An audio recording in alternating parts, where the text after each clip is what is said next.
Let's go to work, 'cause I'm tripping. Gotta work on myself, 'cause I'm falling apart. Please wake me up, 'cause I'm slipping. Can't fight this feeling off no more.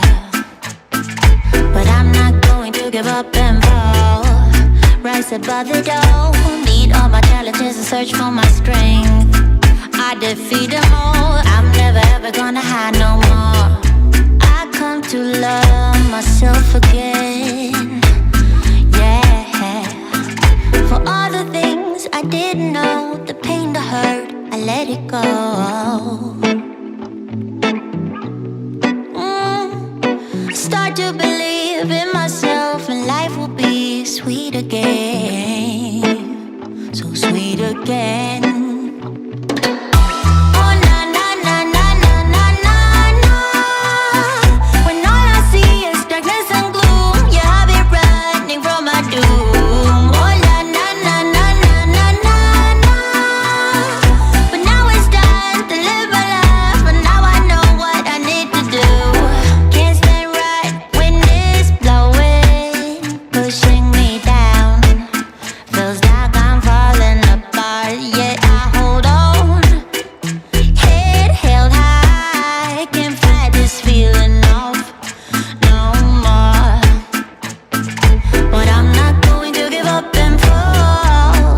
Above it all, meet all my challenges and search for my strength. I defeat them all, I never ever gonna hide no more. I come to love myself again.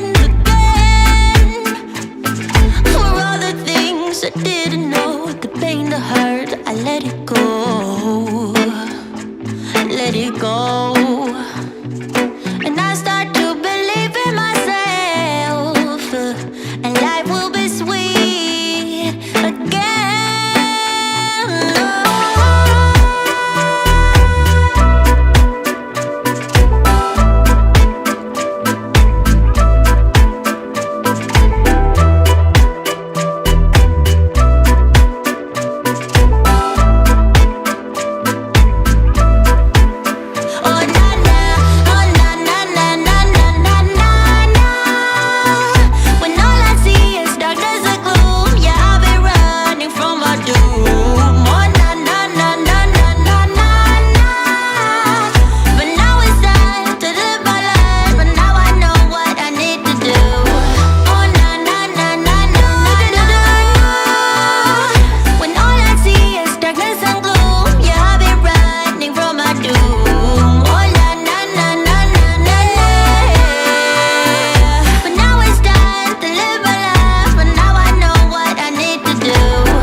I do this? No, it doesn't work. Damn it. Sorry. I thought you were still going to hear the music. I thought you were going to still hear the music. That's what I thought. I could have sworn that was going to happen and it didn't, and I ruined the song, and I'm sorry. How's everybody doing today? Happy Monday. Well, wait for the cameras to hopefully not wash out. I can do what I need to do. Hope you guys are doing good. Did everybody have a good weekend? Full moon weekend? It was like arugula. You can hear me. I'm not muted. Welcome to Monday. Hope everybody's doing great. Guys, you guys really came through. Thank you so much. Oh, man. Appreciate it. Friday, I was telling you, I was like, guys are running really low on fuel. And I had given that talk last Friday, the week before, and some tumbleweeds came through. But not this time. Thank you so much. My God. If you don't believe in the world, you can now. I just proved it to you. Government is a state-sanctioned belief, and it's probably why it terrifies me the most. It's not that people believe things that are not true. I used to think that's what it was, and it's not that. I used to think that. It's not that. What terrifies me is that a force as retarded as I think people would have to be to believe in a government gets to output a kind of belief system. And I've seen some of the stuff they come up with. Right? Like, I've just seen that. That's all. Thank you, Polly. I was just like, I wonder if this sounds good. And Polly's like, you know what? James is probably wondering if this sounds good. And she did that with 7 second, probably like a 6 second bandwidth latency. Probably. There's latency. Welcome to the latency. It's Monday. And so, yeah, I feel very invigorated. I feel like I have a purpose in life. I feel like the world wants me to do this. And I'm psyched because I've been reading about some virgins. I've been reading up on some virgins. There's a lot of cool stuff. I was going to do a show called Cornelia Didn't Kill Herself. And then I saw an opportunity to share with you some of the most beautiful poetry that personally I think has ever been written. I mean that. And I put it in the live stream description. Let me go over here and pause that. By the way, I don't know if if our bandwidth problems is fixed. If it's a problem, I will upload a HD version later. But it's always good to know, so if that does come up, let me know. Hopefully we're past all those issues and that my area has been corrected. But with that, let's just get some poetry out of the way. A lot of you guys are like, I don't want to say poetry. Don't you dare fucking read poetry. And you don't even know what's coming. She said, there is no reason, and the truth is plain to see, that I wandered through my playing cards, think about the tarot, and could not let her be. No. One of 16 Vestal Virgins who was leaving for the coast. And although my eyes were open, they might just as well have been closed. And so it was.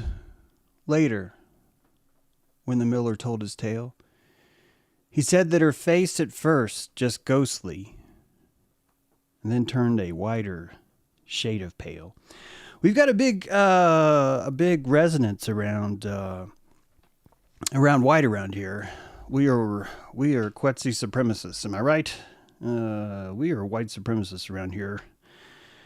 Oh yeah, I forget that word probably means something different in the modern vernacular. But yeah, I'm still maintaining that everything that you see as white is actually a color that you and I cannot fathom yet. And that all white things come in. It's a blinding, the sensor is in clip. You understand? The CMOS sensor, that 1-inch sensor that everyone covets, is seeing too much light and all you get's white.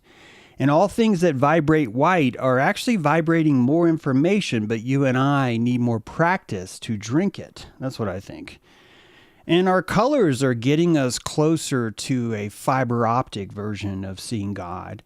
And that we level up slowly over time. We implement these stair steps. And the stair steps build up our framework and our ability to see stuff. So there you go.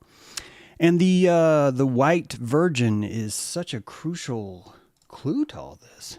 Like it really does kind of push you in to where we're going with this. And I want to talk about it. I think some of you may not know what Vestal Virgins are, and it really comes from Vesta.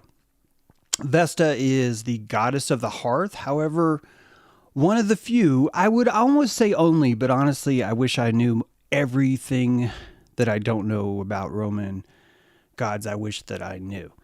I haven't found any more, but it's one of the few non-anthropomorphic spirits in Rome, which is, I think, kind of a big deal. The fire itself, the Zoroastrian flame itself, really was more of the symbol of Vesta. And sadly, if you go to Wikipedia, you're going to see a picture of Vesta. You're going to be like, oh, there she is. And that's like a much later painting that was done.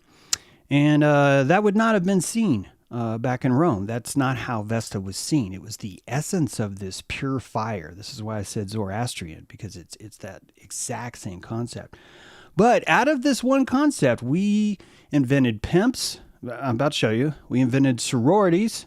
We invented virgins. We invented whorehouses. We didn't invent whorehouses, but we standardized the whorehouse under a legal framework, believe it or not, called Pax Deorum. And we set about creating a society around this whorehouse, Romulus's whorehouse, the immortal one. The reason why Romulus would be immortal is because he's running a whorehouse. Do you see what I'm saying? What does a virgin and a whore have to do with each other? You need to see my episode called The Sacred Whore. I authenticate why these two words are so crucially the exact same framework, that you can't have one without the other, and that you need this resonance between the two because it has its built-in, it's like a little capacitor that has power already built into it. And the one pole is virgin, the other pole is whore, and that the more hoary one side gets and the more virgin the other side gets, you can build an entire city off of that. And the entire city would fall apart, would be destroyed, if the anode and the cathode spoke to each other. Meaning if one of the virgins took her hoo-hoo and found herself a little ha-ha. And the ha-ha found herself a little hoo-hoo. That's called shorting out the battery. And Rome's a battery. Romulus is a battery. The land of Romulus is really the best way to understand what Rome is. I've told you before that the story of Rome, first of all, you have divine twins, Romulus and Remus. One is immortal, one is not. We've talked about how Castor and Pollux and Gemini, the constellation, are rising up over the horizon, and Rome saw Canis, the dog star, as nursing one of the immortals, the one who was not immortal, over the horizon. So you have a star cult that's built. And then you have the oldest religion in the world, the oldest profession in the world, which were the same thing. You have the sacred rock. You have the worship of Priapus, which you're about to see pretty saturated in all this. All these things are taught, we've spoken about before. So if you're looking for more information, that I've got a giant cache. A giant, as you're about to see, a giant penis vestea of information about that. That's actually a real word. It's a real word. Yep. Penis is really more akin to vault. It's really more akin to storehouse. Yeah, I didn't know that. And now I know. I'm calling my guy the Longhouse. That's what I'm gonna, because the Hody Nashoni. He's a Hody and a little Nashoni. He's a little naughty. And this Romulus idea of Priapus, this. If you don't know, Priapus is probably the first religion that was built off the idea of being aroused, that when one became aroused, they entered into a kind of animistic state, They entered into a kind of an animistic kind of a psychological state, a sort of zombie-like thing, except for they're hard now. They, in a time of gluttony, when one became enraged, enthralled, as it were, one would enter into the pulpit, they would become a divine epiphysis, and they would enter into an animistic state, and entitlement would raise, and one would fulfill their destiny, so to speak. And that this kind of psychological shift, I believe, was seen as a possession back then, because it was the only way that one could truly understand how those two people were the same person. How one minute you can be a horn dog, and the next minute you can be like, hey, I want some macaroni and cheese. Oh, that was great. And you're smoking cigarettes and you're ready to go to sleep. These are two different people. They're two different people because they're so different. And these two different people are fighting for the civilization of Rome. And so you end up creating a pact, a law, Pax Deum, this peace with the gods law, contract, binding contract. And that contract says that we will be blessed as a city as long as our whorehouse is clean. Now, that's not exactly the rules, but I think that you're going to see in today's episode that that's kind of where it went. That's kind of where it went. First of all, Friday, I really wanted to show this slide. The Kabbalistic seven eyes could be seen as the holes in your head. And that these holes would be seen as the eyes. I should have got to that, but we had needed to do a fundraiser drive, and I really think it paid off, so I'm glad. Zachariah's stone with seven eyes.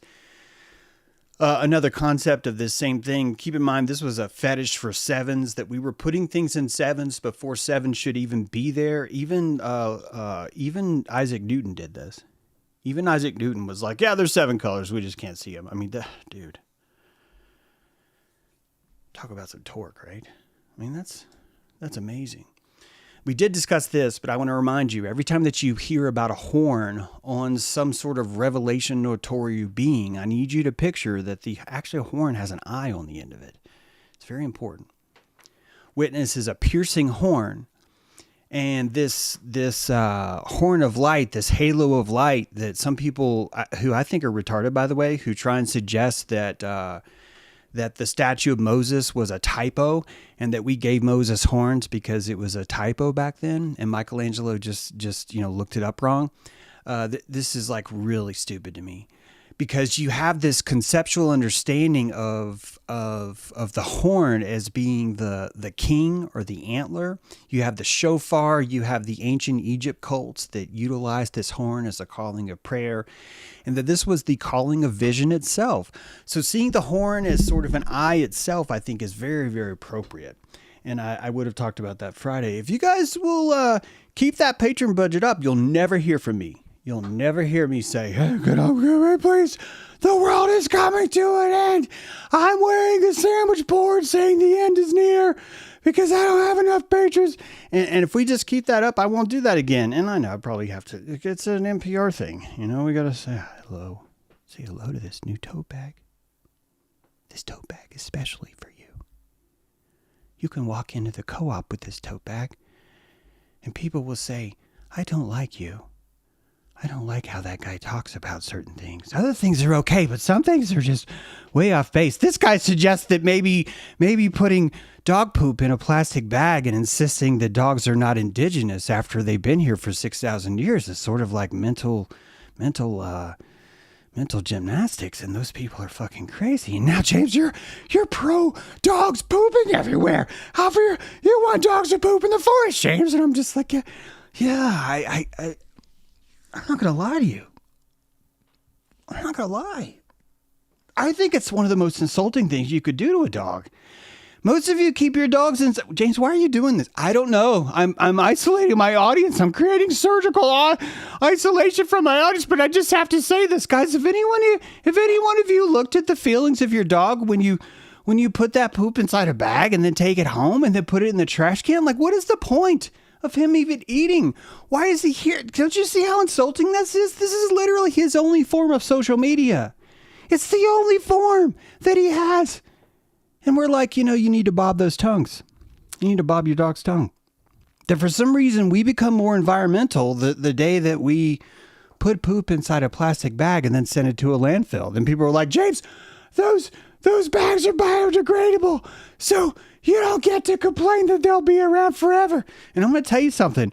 I want you to take some dog poop, put it in a bag, and put it in your driveway, and I want you to count how many fucking years that bag's going to be there when you walk outside and look at it. Now, I get it. This is all over the place, right? I mean, you've got a yard, you tend it, that's your property, right? I get it. There's many sides. We need a Pax Deum here.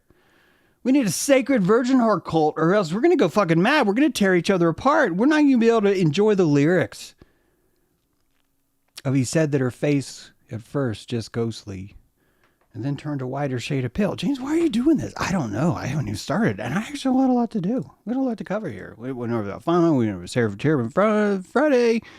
Talk about the four living creatures and the circle by the tenses, and now we get to Pax Deorum. Though usually translated into English as peace, was a compact or bargain or agreement with the gods. This is a one-way contract, meaning that the gods weren't going to act first. You had to prepare yourself first. You had to be the ones that are like, look, if you fuck up, it's your fault. And if God gets mad at you, it's your fault. It's a one-sided contract with an organization that gives you zero clarity. It's kind of like the IRS, where you're just like, what do you mean I owe you 45% of my resources? Yeah, you owe us 45% of your resources. I'm like, well, how much is that? And they're like, we don't know. You have to tell us. You have to tell us. We never have to confirm. We never have to tell you this is right. We get to tell you it's wrong for up to 7 years afterwards. At any point in time, we get to audit you and will. And this is a Pax Deorum. It's the same fucking arrangement. It's a one-sided arrangement. And do you know why one-sided arrangement works? Because one side is holding the weaker position. And when Romulus had a long house. You know what I'm saying? That dude had to have it going on to be the center of such a powerful whorehouse on the Palatine Hill. And that whorehouse was so well run, had so much charisma, had the best bands, had the best sinew stringed instruments, had had the finest ladies around, the finest sorority around. That's gonna be worth something. It's gonna be worth a village, and you're gonna form this state, and this state's gonna have this sacred sense of rules. And before a state's formed, you're gonna be formed around the convenience store of the town. You know what I mean? That the moment a convenience store enters a town that doesn't has one, this becomes sort of a town hall. It becomes a central place where people locate and produce commerce. And so when you look at what the birth of Rome really is, it really is look, we're just gonna create a whorehouse and we're gonna let people come around and hang out with that. And so you end up worshiping this Vesta, this spirit of the eternal flame, this spirit of sanctity and preservation. And what is the sanctity based on? It's based on a whorehouse. The sanctity of a whorehouse. Now, if this is strong enough to start an entire city, one of the largest cities anyone's ever known, then the fact that they invented the sorority is also should be fitting to this. It's giving you some pretty big clues about what's going on. So the Temple of Vesta itself, one of the oldest known buildings in Rome, you'll see it's been burnt down several times. Women are really not good firekeepers, not going to lie to you. Wow, I'm probably really isolating the audience now. Now I've isolated the dog poopers, and now I've said that all women set fires a lot. But man, this thing burned down a lot, I'll just say. And it's funny for something that's like supposed to be a holy, sacred contract between one and the other. But the Pinus Vestae, Rome's hidden sanctuary, was part of this Temple of Vesta. So I told you that Vesta herself is basically the fire. And the rounded temple, this Tholan type shaped temple that you see, is pretty unique in Rome, especially when it comes to divine architecture. And that these 20 columns bordered this circular structure that was pretty small, pretty tall, and that inside of this a sacred fire was kept. But what's really interesting, what most people I think don't know, is that inside of this sacred building there's a hidden chamber. And you might be wondering why we don't see the hidden chamber. And I'm going to give you a hint. It's because it was hidden. It was hidden so well that history doesn't even know where it was. And this hidden room that was inside this sacred Vestal Virgins house. Keep in mind, the only people getting inside this house are Romulus himself, a role called Pontifex Maximus or something. We'll get to that. And then the virgins themselves. Basically a sorority of 30 virgins, 10 house mothers, 10 active sorority sisters, and 10 pledges or recruits. And that this is a moving system run by Romulus itself, which is why I hope that you can see why I sort of jokingly, but also am very serious when I tell you it's a whorehouse. And I don't mean this to be an insult. I think that the moment that the Temple of Vesta became an official sanctuary, they stopped calling it a whorehouse. I still think it was, but it's very similar to the way we might call Madonna a virgin, like the singer Madonna a virgin back when she was singing like a virgin or whatever. Society is hypocritical by design. It's not a flaw that's built into one specific generation. It's a form of movement, really, isn't it? It's kind of like an economic engine.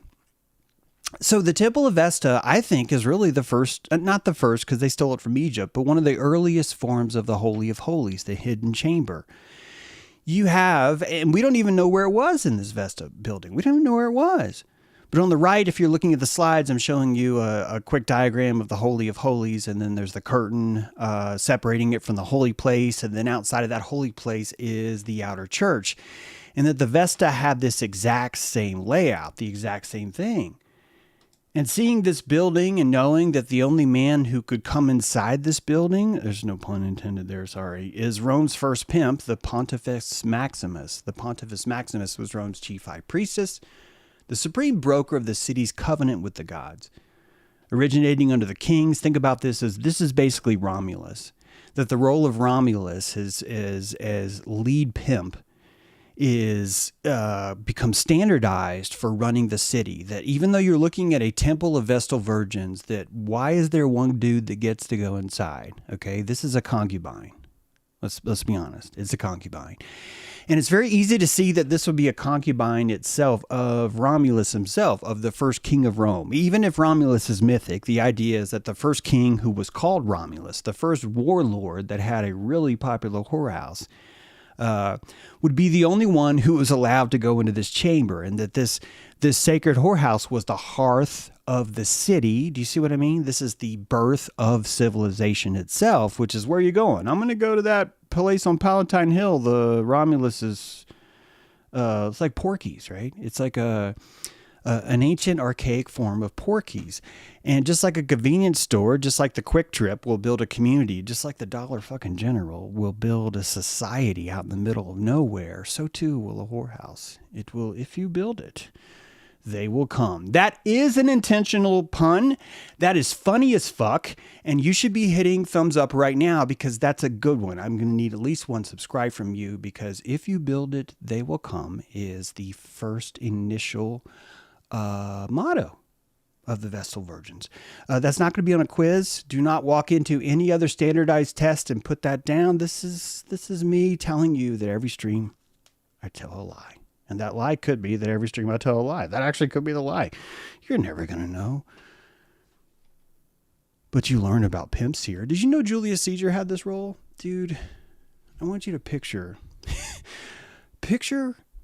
you're living in Rome, and you reach a certain status to where you were allowed to move in next to the Vestal Virgins. You put your own house there, right in the middle of their campus, literally in between where they go to get firewood and where they come back and giggle and unceremoniously accidentally set the place on fire over and over again. Caesar was like, I want to be close, but I don't want to like actually have my house attached to them because they're probably going to set it on fire. So when I show you the plans, you might be wondering, why? Look at old Julius Caesar sticking his ass right in the middle of the Vestal Virgin campus. And it's like, yeah, dude was having fun. We'll get there, though, first, because I want you to really sink home this idea of the Rome's first sorority house. Because long before campus Greek life, Rome had its own elite sisterhood, this 6 handpicked girls sworn into a 30-year term as the goddess Vesta's live-in attendants, okay? This is your first sorority. And their job was they made salt, they made bread, they gathered wood, they burnt down the place a lot, all these things. And that this really is the birth of this atrium. Vesta itself was a specific part of campus, a sorority house, as it were, where the Vestal Virgins lived. So all these things are still echoing in today's time. Romulus himself, like the original Porky's, is still here. And it's echoing through all these other places, which is why you end up with imagery like this, right? Which we've talked about many times here, but still, it's so important. That if you really want to look at the birth of Rome, if you really want to look at the birth of any civilization, to be fair, any Western civilization, maybe, I don't know. It's a good question.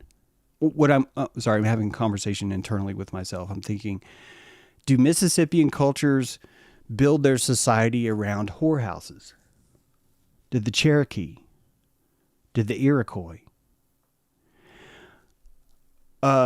The part of me that loves Turtle Island kind of wants to tell you, no, that didn't happen. And honestly, I don't know. I just don't know. Have I seen evidence of this? No. But there's also no evidence that there's a penis vestae. Literally, the word penis is inside the Vestal Virgin's house, and no one knows where it is. No one has any historical accurate idea of where this was. This secret chamber held the laws of Rome. It held the city's most prized relics, things that they believed went all the way back to Troy, the bones of their patriarch, so to speak, but the bones of the city's patriarch itself were kept inside this sacred virgin temple, and the chicks were always setting the place on fire. I mean, accidentally, allegedly, looking at you ladies, let's be honest, if you were living in that time and Romulus pissed you off, you might set a fire. Might be your only form of feedback. Could be. I don't know how it works. So this is a good question. Something we could talk about today in Dojo if you want to come to that. If you join Patreon, today's Dojo is free. Patreon's free. Today's free because of all the people that came on board. But we could argue about it today And Doja, if you want to come, we'll be starting it right after the stream. So this we've already spoken about the loop itself, this lupine, that a she-wolf was really the word for whore back then, which is another huge clue that the very birth of Rome itself was built off this sex trade, Priapusian, that's interesting, Priapus sex trade. And the first sorority itself was the Flaming House of Vespa, was this building. Here's some relics of what it actually looked like, some of the plans. It had an open hole in the roof where the smoke could come out. And to be fair to the Roman, they had to keep a fire there like 24 hours a day. Okay, so if the fire came out, they could relight the fire. It was still considered a major faux pas, obviously, but they couldn't use borrowed fire. Like this sounds really cruel. I shouldn't say that, but it's just imagine a bunch of sorority girls trying to make a fire. And the whole city depends on the sanctity of that. It's probably didn't want it to happen a lot. And the Pontifex Maximus probably had a lot more to say about these kind of things. And isn't it interesting that the Temple of Delphi had this exact same kind of layout? It really did. Had this exact same kind of conceptual layout. It's a machine. It's a machine that operated in some way. I hope you guys are enjoying the jokes. I'm being a little bit... matricidal? I don't know the words. Just trying to have some fun. Here's a picture of the campus, though. Here's the Temple of Vespa right here on the right. Little small building. Here's all the sorority house for them. Kept their wood in here. You know what I mean? Kept their wood. There's another pun. Maybe. But, you know, they lived here. They grew up here. They saw visitors here, so to speak. I want you to ask yourself, James, why do they need so much room for 30? It's like, yeah, I think this is a historically whitewashed form of history. But another big thing I want you to see is that Vespa was here first, and then look where Temple of Caesar is. And these temples used to be houses. Used to be Caesar was like, fuck, I'm going to live next to the virgins. I'm going to watch them carry wood. There's another pun, I guess. I didn't mean in that one, though. It's hard to tell if I mean these things because subconsciously, you know, a lot of things are talking about it, and we are talking about this. But yeah, so notice it's the only round building. It's the only one. And it harkens back to that pagan days, which is another reason why the Pantheon, I think, was round also. It was an appeal to the older kinds of civilization that had an older kind of ritual, which is why it was so important to honor these Vestals. Vesta was the Roman goddess of the hearth, home, and family, as I said, which I think is really remarkably similar to how Aztec culture did this. Remember that every 52 years, the entire country of Mexico was expected to put its fires out and to walk around in the dark for 3 or 4 or 5 days. And that these days that don't count are a purposely movement. It goes, if you remember correctly, I think it went from crocodile to reed, right? And then the wind. And there's this movement between 5 different signs. And that movement is the psychic reset or the defragmentation of the society's brain. If you start to think about a civilization itself as a microorganism, then people plug into the microorganism and they're able to parasitically live off of it. I would say that if you are looking for someone else to see your work, which I am all the time, I parasitically have a symbiotic relationship with an audience. I think we need to start looking at parasitic a little bit different. I just think because people are selfish with their energy, and I just mean this because we haven't learned how to economize it more, and that as we learn to economize our energy, we'll become more generous with our energy. When you have a generous energy, I think you'll find that the word parasite doesn't exist anymore. I think you'll find that you end up with a symbiotic relationship. Some of you are Greenland sharks, and honestly, you've got parasitic worms living in your eyes, and you're wandering around for 600 years underneath the deep. You're about 40 feet long. You've seen more history than anyone alive on Earth, and you can't even use your eyes, and that we utilize the Greenland shark to prove how dangerous parasites are. And I would argue with you that maybe the Greenland shark is sick of seeing the world. And that maybe the parasitic relationship he has developed with these worms that eat his retinas for food is actually a symbiotic relationship. This dude's 600 years old. We don't know these things. You and I, if we could live for 600 years, may decide that our eyes are pretty distracting. We may decide that we want to go back into a world where we pucker our lips to see the world like the Mexican fish that has no eyes. You and I are not here to judge the Greenland shark. We're just here to make fun of women that can't keep fires going, right? Let's do it again. So I think we've actually covered this one, but these virgins were the direct conduit between the peace of the village and the gods themselves. Became a bridge of purity. The moment that the town failed, that something happened in the town, the Vestal Virgins would be used as a kind of scapegoat. That they could be questioned, and that their confidence, their ability, their immune system, the Vestal Virgin sorority's immune system, would have to endure the psychic attack of people that are having a rough day, that are saying maybe the Vestal Virgin did it. Vestal Virgins, if they were ever to break their covenant with the gods, would be committing treason against the city. And this would be exactly the same as if you lived in a concubine under King Romulus and you were to have sex with someone without his permission. You would be committing treason against him, which is why I think it's just so easy to see how Rome was just built on a whorehouse itself.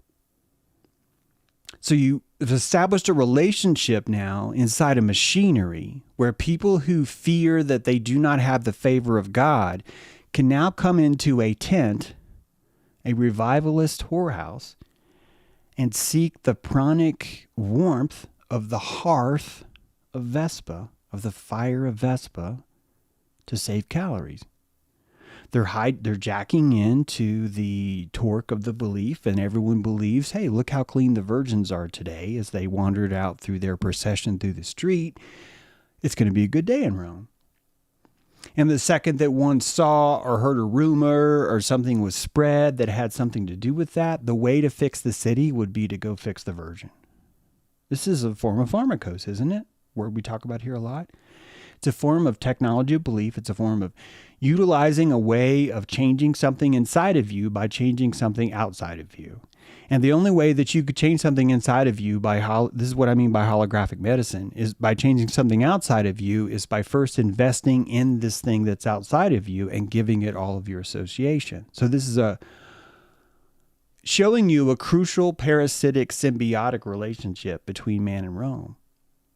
That this gave us enough juice to where we could survive and bring us where we are today. So thank God for the whorehouse, right? I mean, thank God for this concept of secrets, that the secrecy of virginity was protecting the secrecy of the relics of Rome that may or may not even be there.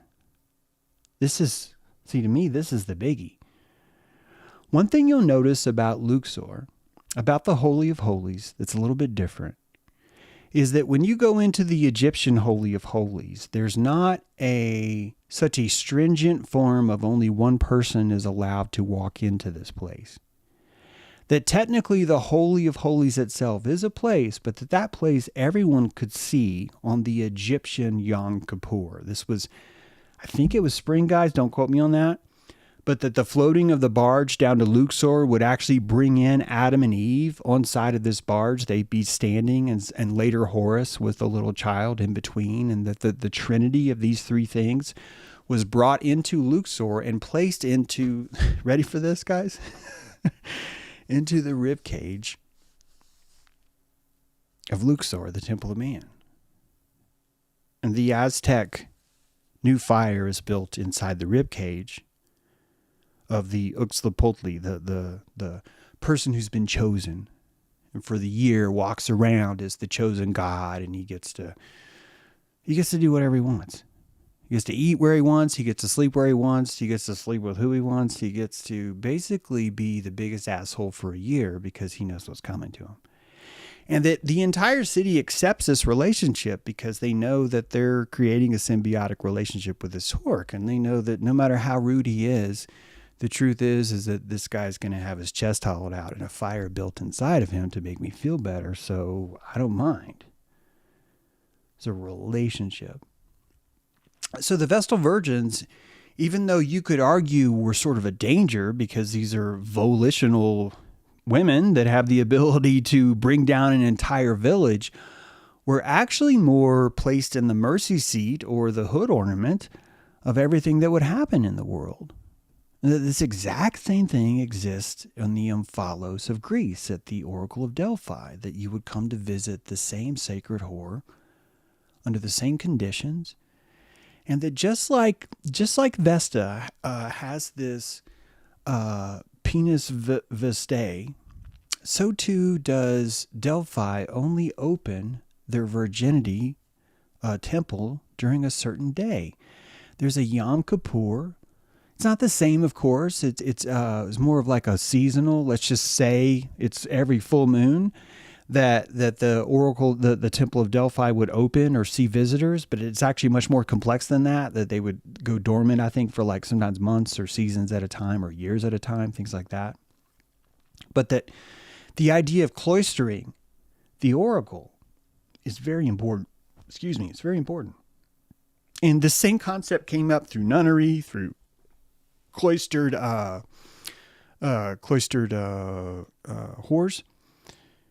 And that we end up with just looking back at truly an ancient rite of Priapus hidden in the politeness of everything else. Now, I've flogged this joke, forgive me, but let's just go over the history of this temple. April 21st, 753 is considered the founding date of Rome. That's a ceremonial date, of course, but that's when we say that Romulus said, "This whorehouse is open."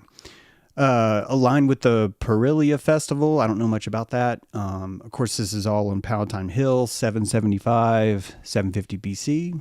Then you have the first king, like the first non-Romulus king, King Pompilius, credited with founding the official temple of Vesta and the Vestal Virgins. And you could even see how this would make sense, that King Romulus is dead, his concubines, that whole system has been bequeathed to the next heir.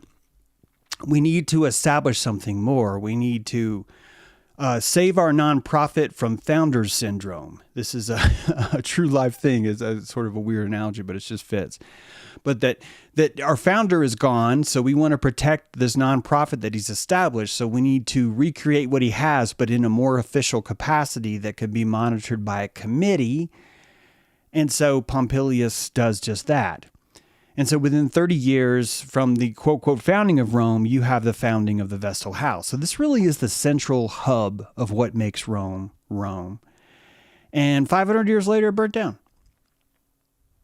And so then they're like, you know what? If we're going to build it out of stone, because stone doesn't burn, and what's the worst thing that can happen, right? And they did some renovations. They did pretty good. They last 200 years and it burnt down again. This is after Augustus's death. It could be related to some revolts. It's hard to argue that, so we won't blame that on the virgins themselves. But then in 193 CE, another fire during Commodus, and then less than 100 years, another fire again during the reign of or after, eventually built by Diocletian. And then finally in 394 CE, the sacred flame was dissolved. And ultimately, when you consider that the sacred relationship between sexuality and God is no longer here to keep our city alive, you have simply moved out of the lowest chakra. You've moved out, and I don't even mean this in disparaging. I mean, it'd be great to go back, but the Muladhara is no longer able to be the center of your cosmology. You need a different kind of cosmology. Now, I believe that abstention is probably the biggest revolution that existed in Rome. That abstaining from the temple virgins was one of the most rebellious acts that you could make. I have trouble explaining this though, because right now we're living in a truth environment where people just like to make up stuff that's kind of insane, that's kind of crazy. One of those things is this idea that Jesus was a pedophile because he was seen with a young boy in ceremonial linen. And this ceremonial linen is one of the oldest Egyptian rituals that definitely went through into Greece and definitely went through into Rome. And the Vestal Virgins themselves had too, which is wrapping themselves in this linen itself. It's a symbol of purity. Not only that, for whatever reason, the young boy was always a crucial part of almost every ritual because it was the hierophantry that was leading you through the darkness. See, in Rome, kids were allowed to say all kinds of shit. Like, you would set up a child to walk into a party and start to insult people around. They could do that. They could say some of the most lewdest things in the world. And you see a little bit of this now on TikTok and stuff like that, where, a child star will become a star, I guess, or whatever that word is, because they're using cuss words or they're saying certain things. This was a huge form of social control in Rome. So these hierophants, these younglings, were a ritualistic tool. Pretty much every ritual that you're going to find in Rome, Greece, even probably in Egypt is going to involve someone who is a symbol of sanctity, of innocence, but also the eye or the ever-present spirit of God itself. So you end up with these things. I'm getting off track here because what I'm trying to say to you is that in a city that was built on a whorehouse, in a city that implemented a monthly sex ritual that mostly involved just free gang rape, it truly did. I think we've whitewashed a lot of what was actually happening during Roman times because, quite frankly, we're just ashamed of it. This is why I say if you want to know what's in the Vatican's basement, it's probably sex toys. It's probably some of the most ancient dildo artifacts that you've ever seen. And they're stuck with them. What do? You're supposed to be the tenant of the ancient mythology of your religion, and here you have all these ancient rites. Imagine you being the one that found the penis vestae, the sacred chamber. As a virgin, you've been brought up, you've been chosen, you've learned all the lessons, you're following through on all your nunnery lessons, and you've finally reached the point where you're allowed to enter into the sacred chamber.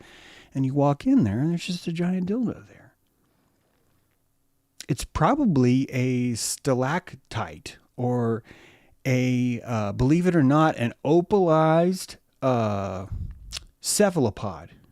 Like a shape that's washed up on the beach that looks like a phallus.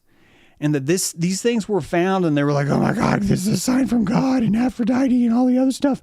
And that this is really all it would take to make it into this sort of sacred chamber and be stored. This is why the bones of the patriarchy were probably the first concept of what we would put inside a tabernacle, and that the bones of the patriarchy was replaced with the rod of Aaron. There's the Priapus again, and the two stones, the two balls of Aaron, because that's really the same thing as a genetic copy of bone. It's the same thing as like the DNA is stored. This is the power of the pulpit itself, right? Where we're putting religious artifacts or bone fragments inside a modern American church, Catholic church, and not telling anyone. You think I'm making that up?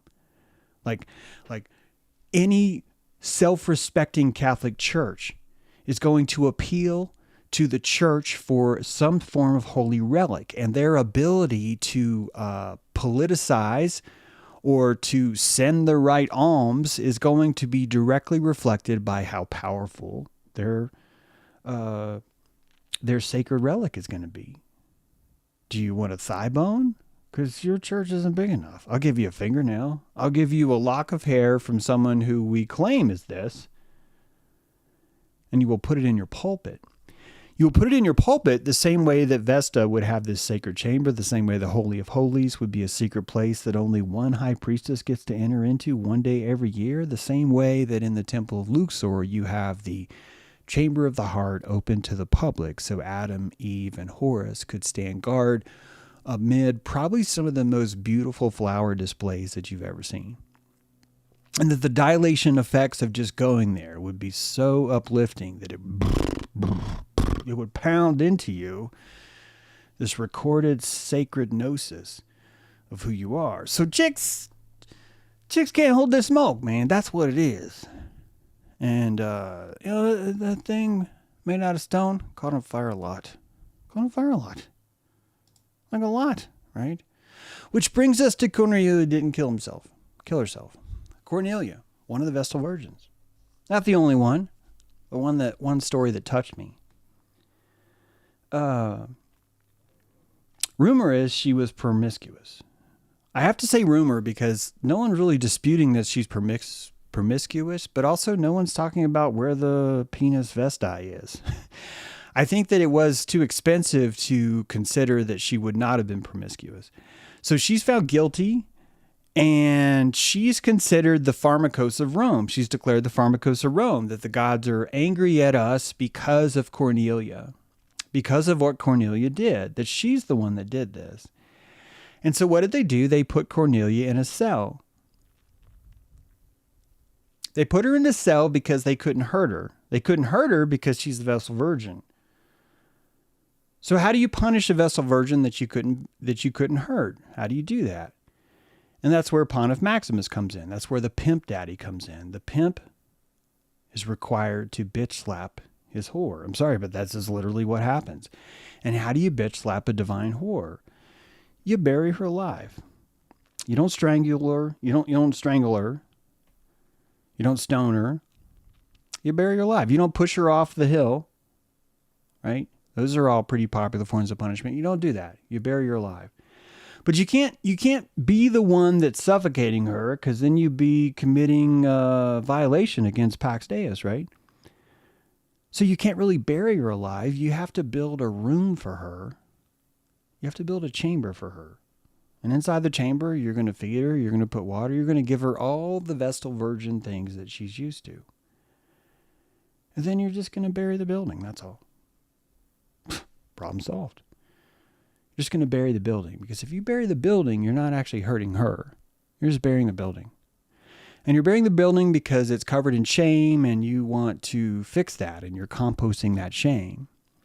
And so we developed a way of torturing someone by insisting that we're being holy. And this is some of the most creative things we've ever done. We're still just this creative today. And I couldn't help but think about Epstein. I want you to consider all the similarities here, that Cornelia was a Vestal Virgin. Epstein was the Romulus. He was the supposed pimp of all these. That he was almost the anti-Vestal Virgin, and that society itself, Rome itself, America itself decided that the deep state and all the bad things that America has ever done to any other nation and all the bad things that we do now and all the evilness of the government could be found and traced into this man's conviction. And instead of convicting him, he disappeared. He disappeared. Some of you say he died in a cell. I don't know that. I don't know shit. But I understand that we like to pretend that we know. So we will say, and then he was killed in a cell. Then the idea is that he hung himself, or the idea is that he didn't hung himself. But we all agree that he's the one and that he's dead now. And that this gives us a baptism of cleanliness, and it's all bullshit. It's the same kind of bullshit as if you were to bury Cornelia and pretend that your hands are somehow clean because you buried the building that you put her in. And that in my mind, Epstein and Cornelia are exactly the same, because both of them, no one really gave a shit exactly what they personally did. It was always about how what they did caused all these other cause and effects that frankly makes them into gods, that gives them more power than anyone else in the world. It's kind of like how Nick Fuentes and Charlie Kirk both think that they hate each other when both of them are insisting that Israel is the only reason why America can't behave better. that we as a country could behave better if only Israel would first. And yet you have one that loves Israel and one sits penis in his mouth like Charlie Kirk, and then you have the other that hates Israel and that wants to stick other penises inside of its mouth, and that these are the same thing. This is the same form of worship. This is why I tell you that be careful of who you hate, because you're worshiping that, and maybe you should worship it. What you hate is showing you a compass of where your power is. If we're giving our power to Israel, I think it's the same thing we were doing when we gave our power to Cornelia. It's the same thing when we gave our power to Epstein. It's the same thing when we gave our power to Julian Assange. It's the same thing when we give our power to, quote, quote, an elected official. And I don't even know that we elect him. I don't know that.